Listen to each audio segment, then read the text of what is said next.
Nah ini kebun saya ini, macam-macam. Ada kandang kambing, ada kolam ikan. Sayur-sayuran semua lengkap lah. Nih, tapi saya nggak diganti. Saya nggak nuntut tanah, nuntut keringat saya nggak dibayar. Cuma asli kontrakan 6 juta. 6 juta, saya punya anak saya mau lulus STM.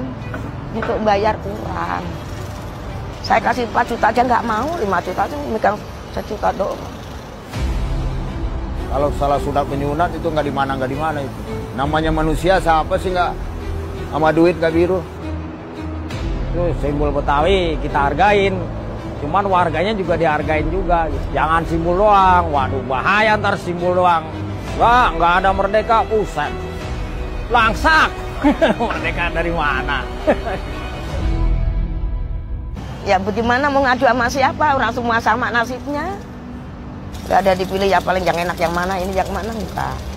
Kita kadang-kadang makan sepiring, kita belum makan belum Bude, kita kasih. Demi Allah kita nggak makan, kita kasih mereka. Saya ngutang sering di itu sebelah warung di sini, diomelin juga, tapi kita ya sabar, orang nggak punya. Aku nggak terlalu nuntut anak, kasihan. Tapi nggak pernah ada bantuan sama sekali untuk hidup sehari-hari? Nggak ada.